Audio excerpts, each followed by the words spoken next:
হানি garlic chicken চাপ বানাবো আজকে। তোমরা যারা হাই প্রোটিন খুবই হেলদি আর টেস্টি একটা রেসিপি। তো এখানে চিকেনের ব্রেস্ট পিস নিয়েছি, ওখানে ছুরি দিয়ে তারপর এরকম ফুটা দিয়ে ভালো করে থেতো করে নিচ্ছি। কিন্তু একটু খেয়াল রেখে করতে হবে যেন একদম সব ছাড়িয়ে না যায়, সেদিকেও খেয়াল রাখতে হবে। তারপর একটু লেবু রস আর মরিচের গুঁড়ো দিয়ে ভালো মতো মাখিয়ে নিলাম। তারপর দিয়ে দিলাম জিরা গুঁড়া আর ধনিয়া গুঁড়া দিয়ে এটাকেও ভালো মতো মাখিয়ে নিলাম। আর এরপর দিয়ে দিলাম পরিমাণ মতো লবণ। লবণটা তোমরা তোমাদের পরিমাণ মতো দিতে পারো, মানে যে যতটুকু লবণ খাও ততটুকুই দিতে পারো। তারপর দিয়ে দিলাম আমার বানানো এই গরম মশলা আর আদা রসুন বাটা।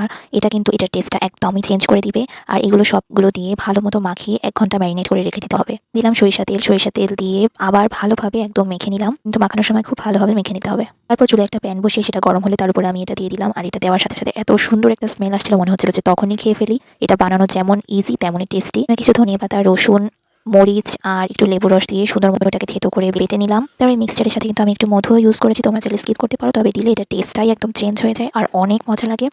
তো তারপর ওটাকে আমি নিয়ে আরেকটু থেতো করে ওর উপর ওই ধনিয়াপাতা, মরিচ, রসুনের যে মিক্সচারটা ছিল ওইটা দিয়ে নিলাম। এটা কিন্তু 2 সাইডে একদম সুন্দর মতো